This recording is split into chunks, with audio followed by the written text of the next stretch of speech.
வணக்கம் நண்பர்களே. எஸ்ஐஆர் பரபரப்பாக எல்லா பக்கம் பேசிக்கிட்டு இருக்காங்க. தமிழ்நாடு, பாண்டிச்சேரி உட்பட 9 மாநிலங்களில் சிறப்பு தீவிர வாக்காளர் சரிபார்ப்பு, ஸ்பெஷல் இன்டென்சிவ் ரிவைஸ். ஏற்கனவே பார்த்தீங்கன்னா பீகாரில் ஒரு 63 லட்சம் வாக்காளர்களை நீக்கிட்டாங்கன்னு சொல்லி அகில இந்திய அளவில் போராட்டம் பண்ணாங்க. அதுலேயும் 33 லட்சம் பேர் வந்து பார்த்தீங்கன்னா நிரந்தரமாகவே பீகார்லேருந்து வேலைகளுக்காக வேறு பல மாநிலங்களுக்கு குடிபெயர்ந்துட்டாங்க, அந்த வாக்காளர்களே இங்கே இல்லை அப்படின்னு சொல்லி ரொம்ப பரபரப்பாக பேசினாங்க. அதே மாதிரி தான் இப்போ தமிழ்நாட்டில் ஆரம்பிச்சிருக்கிறாங்க. 4/11 5/12 வரைக்கும். அதில் என்னென்ன சிரமங்கள்லாம் வரலாம், உங்கள் வாக்கு விடுபடலாமா, கிடைக்குமா, அதை பற்றி பார்க்க போகிறோம். அதுக்கு முன்னாடி நம்ம சேனலை சப்ஸ்கிரைப் பண்ணாதவங்க சப்ஸ்கிரைப் பண்ணிக்கோங்க. ஏன்னா புதிய புதிய அப்டேட்ஸ் நீங்கள் வரும்போது சப்ஸ்கிரைப் பண்ணால் மட்டும்தான் வரும். கொஞ்ச நாள் பார்க்காம இருந்து திடீர்னு பார்த்தீங்கன்னா நிறைய வீடியோக்களை மிஸ் பண்ணுறதுக்கான வாய்ப்பு இருக்குது. இப்போ இந்த பதிவு பார்க்கலாம்.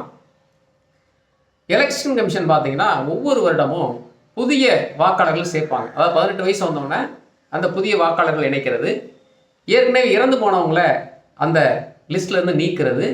அது மட்டும் இல்லாமல் இடம்பெயர்வு காரணமாக வேறு அட்ரஸ்க்கு மாறி இருப்பாங்க, அவங்களுடைய சுய விவரங்களை சரிபார்ப்பது. இந்த வேலைகளை வந்து தொடர்ச்சியாக பண்ணிகிட்டே இருப்பாங்க. ஆனால் இப்போ வந்து பார்த்தீங்கன்னா முழுமையாக அனைத்து வாக்காளர்களும் தங்கள் இருப்பை வந்து சரிபார்க்கணும். கடைசியாக வந்து பார்த்தீங்கன்னா 2002 2005 பண்ணியிருக்கிறாங்க. கிட்டத்தட்ட 20 வருஷம் ஆச்சு. இப்போ என்ன பண்ணுறாங்கன்னா ஒவ்வொரு வீட்டுக்குமே இந்த பூத் லெவல் ஆஃபீஸர்னு சொல்லக்கூடிய பிஎல்ஓ வந்து என்ன பண்ணுறாங்கன்னா அந்த படிவங்களை உங்களுக்கு கொடுப்பாங்க. அதை நீங்கள் ஃபில் பண்ணி அதை கொடுத்தா மட்டும்தான் உங்களுடைய வாக்கு நிரந்தரமாக இருக்கும். அதை வந்து பார்த்தீங்கன்னா 30 நாள் டைம் தராங்க.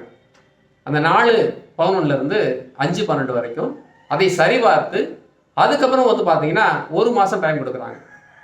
30/1 வரைக்கும் பார்த்தீங்கன்னா அவங்க புதிய அப்டேட்ஸ் வந்து அனௌன்ஸ் பண்ணுவாங்க. சப்போஸ் உங்கள் பேர் இல்லை அப்படின்னா நீங்கள் 9/1 வெளியிடக்கூடிய மறு வரைவு அறிக்கையில் பார்த்துட்டு ஏதோ ஆட்சேபம் இருக்குது, எங்கள் பேரே இல்லை நீக்கிட்டாங்கன்னா நீங்கள் வந்து அதை கம்ப்ளைண்ட் பண்ணி ஃபார்ம் 6 ஃபில் பண்ணி கொடுத்தீங்கன்னா மட்டும்தான் உங்கள் பேர் சேர்க்கப்படும். ஏன்னா நிறைய பேர் பார்த்தீங்கன்னா கிராமத்திலேருந்து நகரங்களுக்கு இடம்பெயர்ந்திருப்பாங்க. சில பேர் பார்த்தீங்கன்னா வெளிநாடு போயிருக்கலாம். அப்போது நீங்கள் இடம்பெயர்ந்திருந்தாலோ அல்லது புதிய வாக்காளர்களை சேர்க்க நினைச்சாலோ நல்லா இறந்தவங்க நீக்காமல் இருந்தாலும் இந்த எல்லா விஷயங்களையுமே பார்த்தீங்கன்னா கண்டிப்பான முறையில் நீங்கள் சரிபார்க்கலாம், உங்கள் வாக்கு வீணாக போயிடும். ஏன்னா நிறைய கள்ள வாக்குகள்னு பார்த்தீங்கன்னா இந்த எக்ஸஸாக இருக்க அந்த ஓட்டர்ஸ் தான் போடுறாங்க. கடைசியாக ஜனவரி 2025 6,36,00,000 வாக்காளர்கள் தமிழ்நாட்டில் இருப்பதாக பதிவாகிருக்குது. அதனால் பார்த்தீங்கன்னா இந்த முறை அனைத்து வாக்காளர்களும் தங்கள் விவரங்களை கண்டிப்பாக சேர்க்கணும். 4/11 5/12 வரைக்கும் 1 மாதம் டைம் கொடுக்குறாங்க. இதில் நிறைய கம்ப்ளைண்ட் என்ன வருதுன்னா நகரங்களில் வந்து பார்த்தீங்கன்னா கணவன் மனைவி இருவருமே வேலைக்கு போயிடுவாங்க, குழந்தைகள்லாம் பள்ளிக்கூடம் போயிடுவாங்க. அப்போ ஃபார்ம் வாங்காமல் விடுபட்டா எப்படி சேர்க்கறதுன்னு கேட்குறாங்க. அதுக்கு கவர்மெண்ட் என்ன சொல்கிறாங்கன்னா இந்த பிஎல்ஓன்னு சொல்லக்கூடியவங்களாம் கவர்மெண்ட் ஆஃபீஸர்ஸ் தான். ஸோ அவங்க வேலையை முடிச்சுட்டு தான் வந்து அந்த கணக்கு எடுப்பாங்க. அது மட்டும் இல்லாமல் சனி ஞாயிறு கணக்கு எடுக்கிறாங்க, கண்டிப்பாக விடுபடுவதற்கான வாய்ப்பு இல்லைன்னு சொல்கிறாங்க. ஸோ நிச்சயமாக இது அவேர்னஸோடு இருக்கணும். ஏன்னா ஒரு 2 நாள் லீவ் கிடைச்சாலும் எங்கேயும் சுற்றலாம் கிளம்புற நேரத்தில் நீங்கள் இந்த ஃபார்மை ஃபில் பண்ணி கொடுக்கல, இல்லை சரியாக உங்கள் பேர் வந்து சேரலை அப்படின்னா நிச்சயமாக உங்கள் வாக்கு விடுபடுறதுக்கான வாய்ப்பு அதிகமாகவே இருக்குது. ஸோ நீங்கள் கரெக்டாக 1 மாதம் தொடர்ந்து கண்காணிக்கணும்.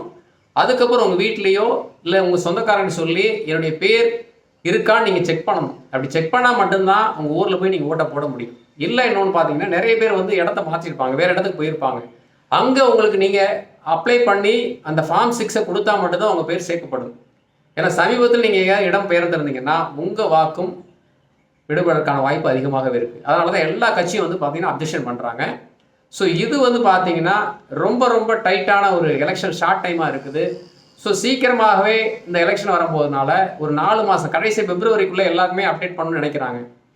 ஸோ வாக்காளர்கள் தங்கள் வாக்கை செலுத்த வேண்டும். நிச்சயமாக நாம் தேர்ந்தெடுக்கிற கவர்மெண்ட் தான் வரணும்னு நினச்சிங்கன்னா இந்த ஓட்டு விஷயத்தில் ரொம்ப நீங்கள் எச்சரிக்கையாக இருந்தால் மட்டும்தான் உங்கள் வாக்கை காப்பாற்ற முடியும். ஏற்கனவே எனக்கு ஓட்டு இருக்குது, அது எப்படி மாறப்போகுதுன்னு நினச்சிக்கிட்டீங்கன்னா இல்லை, கண்டிப்பாக அனைத்து வாக்காளர்களும் அந்த புதிய ஃபார்மை ஃபில் பண்ணி கொடுக்கணும். கொடுத்தா மட்டும்தான் உங்கள் வாக்கு உங்களுக்காக இருக்கும். ஸோ இதை ஞாபகத்தில் வச்சுக்கோங்க. கண்டிப்பாக அடுத்தடுத்த அப்டேட்ஸ் வரும்போது கொடுக்குறோம். அடுத்த பதிவு சந்திக்கலாம். நன்றி.